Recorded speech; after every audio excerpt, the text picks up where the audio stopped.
Digo a vocês que o que eu vou dizer aqui, vocês talvez não escutem desse jeito que eu vou colocar em outro canto mais, em livro nenhum. Então eu gostaria muito que vocês prestassem atenção realmente, porque é o futuro de vocês, é o sentido da missão de vocês. Uma das grandes crises de tantos padres depois do concílio é não saber mais nem o que é o padre. Sobretudo aqueles padres que foram ordenados nos anos 60 e 70, a maioria vai viver e morrer padre sem saber o que é padre. É aquela confusão na cabeça, que aconteceu depois do Vaticano II.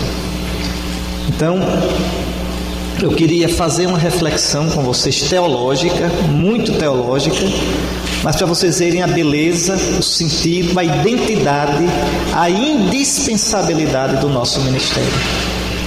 E eu gostaria de começar lendo, porque na verdade isso que eu vou colocar para vocês foi um artigo que eu escrevi.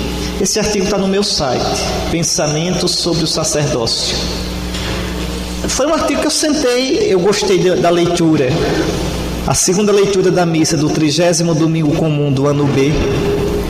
Aí eu digo, vou comentar essa leitura no site, no blog. E terminei fazendo um artigo que é uma teologia do sacerdócio. E quero ler esse artigo, eu vou ler e comentar com vocês quase que frase por frase. E vou começar fazendo a leitura do texto que me inspirou. Hebreus 5, 1 a 6.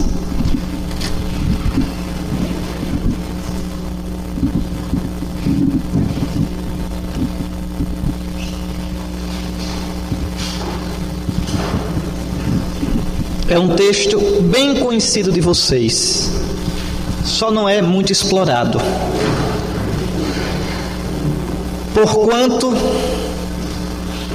todo sumo sacerdote, tirado do meio dos homens, é constituído em favor dos homens em suas relações com Deus. A sua função é oferecer dons e sacrifícios pelos pecados.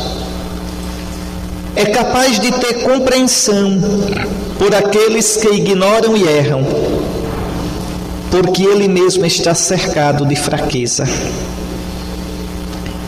Pelo que deve oferecer sacrifícios, tanto pelos pecados do povo, quanto pelos seus próprios. Ninguém, pois, se atribui esta honra, senão o que foi chamado por Deus, como Arão. Deste modo também Cristo não se atribui a glória de tornar-se sumo sacerdote. Ele, porém, a recebeu daquele que lhe disse: Tu és meu filho, eu hoje te gerei. Conforme diz ainda outra passagem: Tu és sacerdote para sempre, segundo a ordem de Melquisedeque. Pense num texto profundo e que à primeira vista parece nada. Em geral a gente despreza logo esse texto, viu? Em geral os teólogos dizem: isso aí é o sacerdócio do Antigo Testamento, não tem nada a ver com o nosso. Vou mostrar a vocês que é engano, que aqui não está falando da gente e do que vocês querem ser. Escutem só, acompanhem bem o raciocínio para vocês entenderem, porque aqui é teologia, é Bíblia, não tem conversa. Por enquanto vamos deixar o texto. O nosso único sacerdote é Cristo Jesus. Vocês sabem disso. Ele, fazendo-se homem, tornou-se nosso pontífice, nossa ponte. O sacerdócio de Jesus começa no momento da encarnação. Ele agora é Deus e é homem. Só Ele pode ligar Deus ao homem e o homem a Deus. Não existe outro sacerdote no mundo. O nosso único sacerdote é Cristo. Ele é o nosso pontífice, ele é o nosso mediador. Só ele pode revelar o verdadeiro Deus. Só ele viu o Pai, vendo o Pai. E só ele é o caminho para o Pai. Ninguém vai ao Pai a não ser por mim. Como Deus e homem verdadeiro, ele é então a ligação entre o Pai e a humanidade.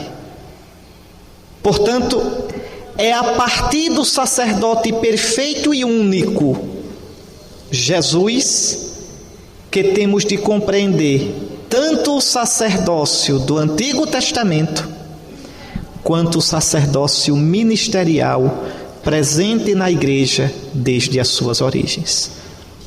Para entender o que é o padre, tem que olhar Jesus, o sumo sacerdote, o único sacerdote. Escutem só. Antes de entrar na meditação do texto de Hebreus, eu quero recordar-lhes algumas coisas importantes. No Antigo Testamento, Israel é um povo sacerdotal. Existe um povo sacerdotal no Antigo Testamento, um povo todo, o povo de Israel. Por que Israel é um povo sacerdotal? Porque no meio das nações e em nome de todas as nações, o povo santo de Deus deveria viver uma vida prática e cultual que fosse um verdadeiro sacrifício de louvor a Deus em benefício de todos os povos da terra.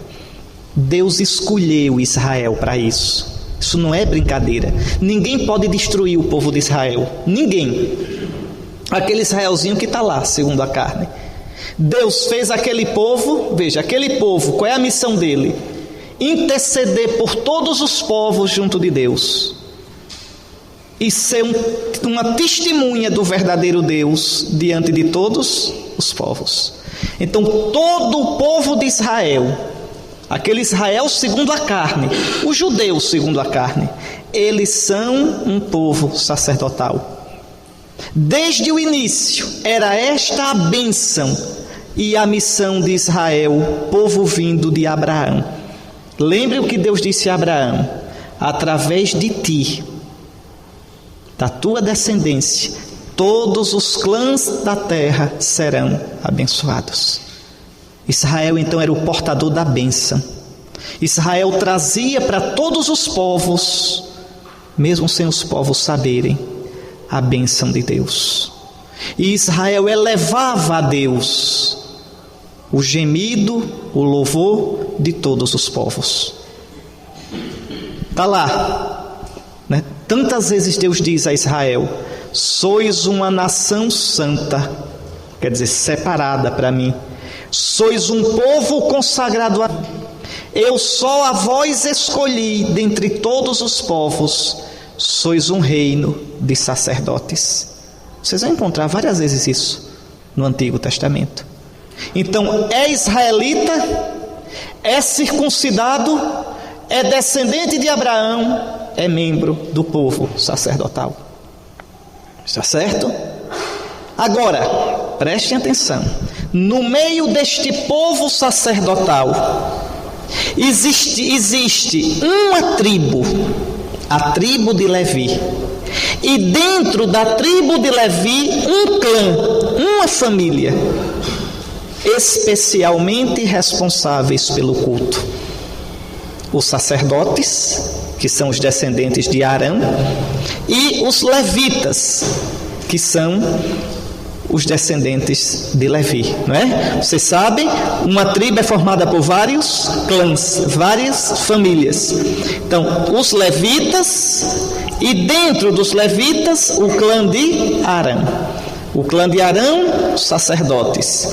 Os outros levitas ajudam aos sacerdotes. Mas veja, é o povo todo que é um povo sacerdotal.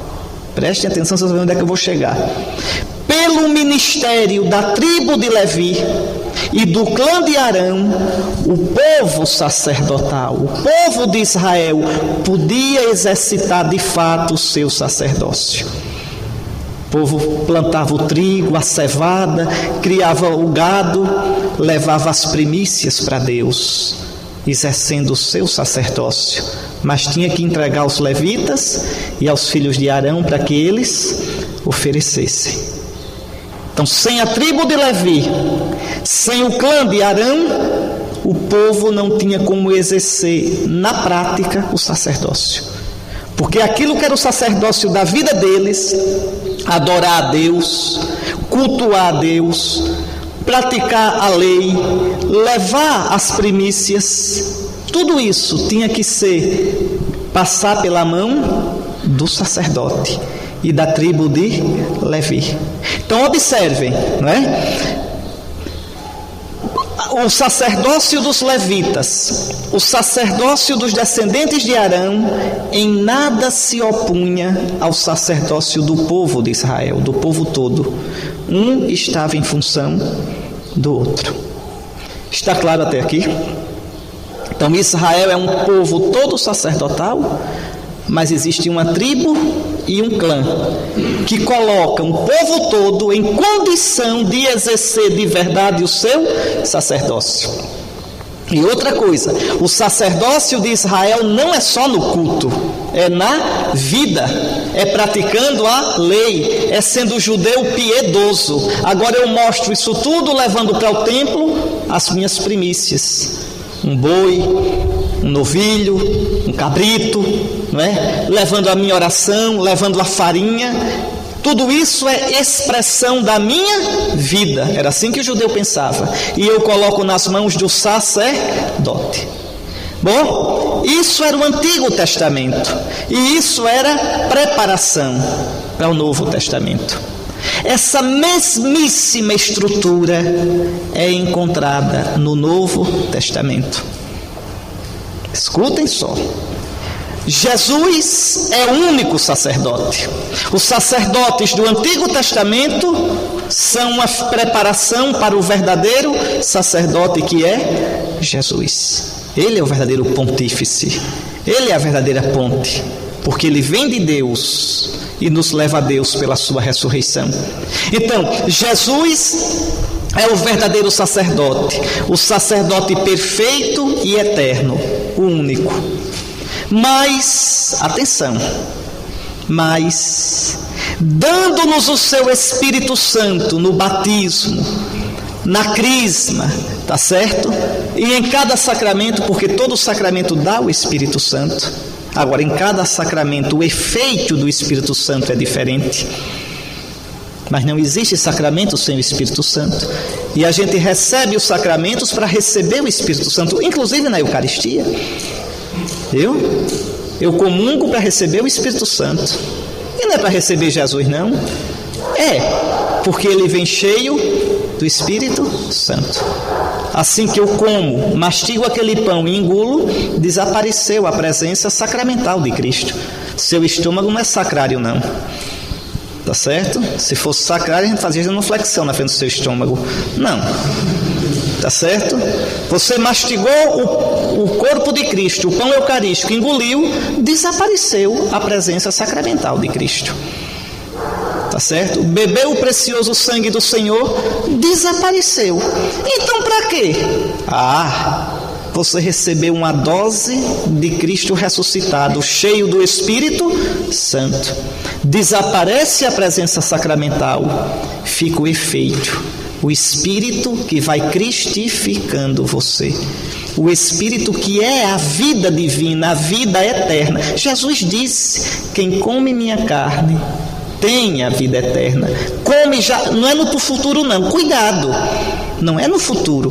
Quem come a minha carne agora tem a vida eterna, come a vida eterna. A vida eterna é o Espírito Santo, é a vida divina. E eu o ressuscitarei no último dia. Porque comeu agora a vida eterna, não vai plantando a vida divina, não pode ficar na morte. Então todo sacramento dá o Espírito Santo. E o que é que o Espírito faz? Nos incorpora a Cristo, nos une a Cristo. Escute onde eu vou chegar. Como tendo sido batizados em Cristo, comungando o corpo e o sangue de Cristo, nós nos tornamos corpo de Cristo. nós nos tornamos uma só coisa com Ele, nós nos tornamos um povo sacerdotal.